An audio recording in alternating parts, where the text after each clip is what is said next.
Hello, welcome to another episode of STARTA, Stop Talking, Really Take Action. It has been a long time since I've recorded one of these, but we're not going to talk about that. We're going to talk about today's topic, which is the creator economy dead?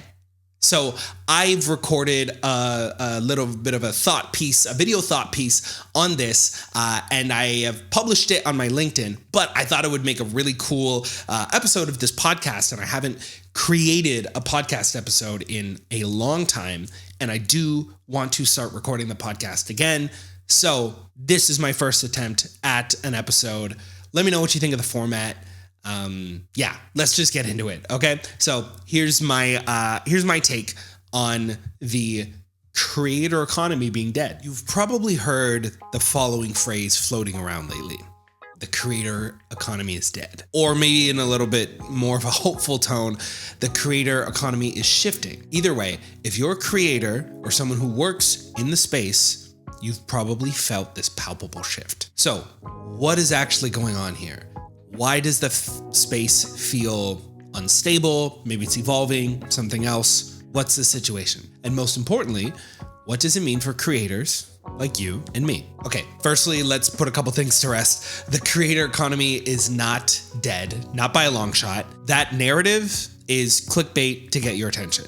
I probably even did the same thing on what you're watching right now or listening to. But what is happening is the creator economy is maturing and growing and evolving. It's shifting into something we haven't yet seen in this particular industry before. The whole get big and monetize later model is not sustainable. It's not working. People are feeling that this isn't working the way it used to 15 years ago, right? The whole, you garner a bunch of attention online and then maybe you get a cut of the ad revenue or something like that. That worked 15 years ago and for some of the time in between then and now.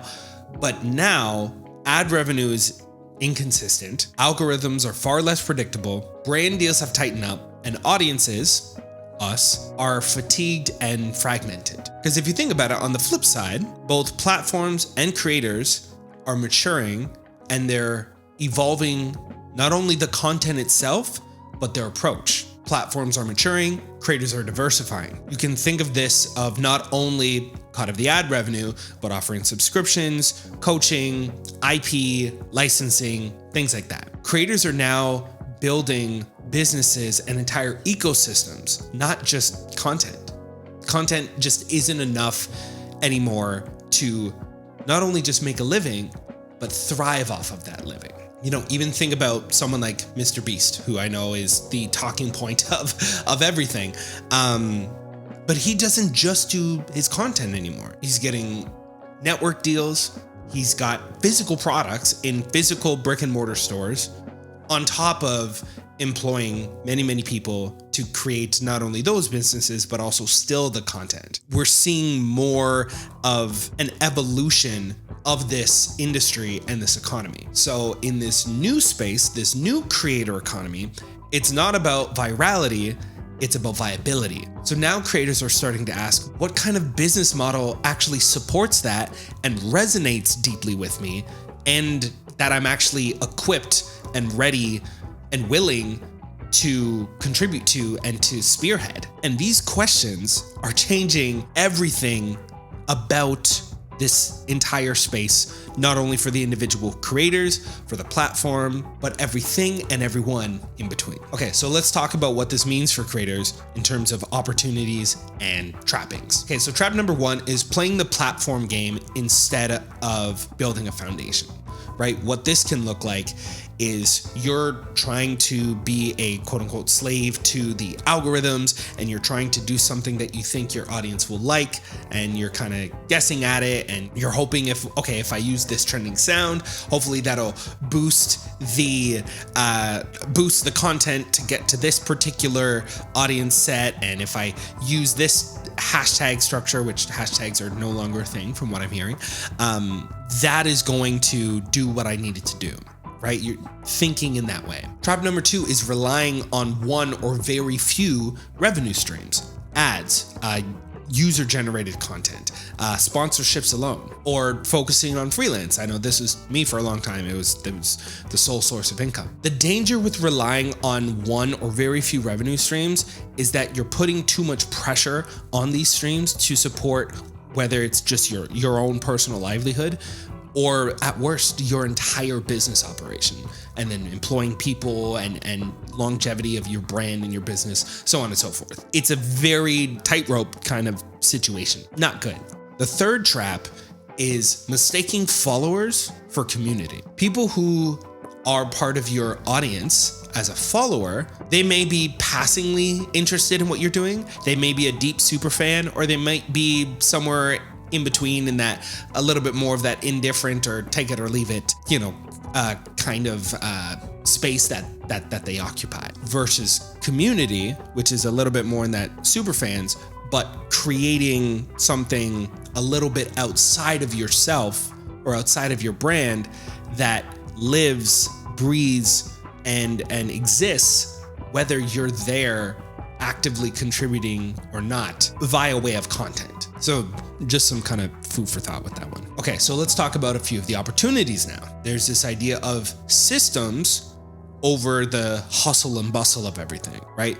Building that kind of internal clarity within the operation of your creator business over just external offers, right? So what you can think of this as is, if you have a intricately mapped out system of how your business integrates with the ecosystem or the community that you serve or that you are a part of, if it's systemized in a way and monetized in a way where it's just totally attached and there's a symbiotic relationship there, you're gonna feel a little bit more equipped in this new creator economy, versus if you are just making offers and trying to sell, merch and hope that it works, and you're only doing call to actions in your content, but if people aren't consuming the content, then people aren't consuming your business. Your business needs to be systematized in a way that not only leverages content, but also leverages a wider ecosystem or infrastructure. Opportunity number 2 is owning your funnel, right? You can think of owning an email list or some type of access to a community where you can then convert people into members of your community that your business is hopefully trying to create and curate. And opportunity number 3 is collaborating more intentionally. Think with not only with your peers in your fellow idea space, but also collaborating with people who can help you with your ops, your strategy, and systematizing your creator-led business. So a lot of creators are tired of chaotic cash flow, unstable partnerships, and flying solo and just trying to figure this out by themselves. People are craving clarity, strategy, systems, and long-term support. And I would argue people need this in order to thrive in this new creator economy. I've been co-developing something with my friend Aisha that targets these exact same problems. We're working with creators who want to build something sustainable, not just survive the algorithm changes. Not just hustle harder, but create with purpose, with structure, and with a business model that supports their actual life. So if that resonates with you, there will be a form link below just to share your perspective, no pressure. Or if you prefer, just leave a comment and let me know where you think this space is going. Okay, TLDR, no, the creator economy is not truly dead, but it is outgrowing its first chapter. And the creators who are going to survive this next season of the creator economy aren't just the ones that create the coolest content. While that is important, the ones who are going to thrive are going to be the ones who can slow down, zoom out, and start to think about this like business owners. Now, I want to hear from you. What shifts are you seeing in this space? What are you experimenting with? And what support do you wish existed that doesn't yet, or that you would like to see? Drop a comment, or if you want to share a little bit more privately, like I mentioned before, there'll be a form link below. Either way, let's keep this conversation going. Because one thing is for sure, this new era, it's still unfolding, it's still being written, and you get to be one of the authors. Start talking, really take action.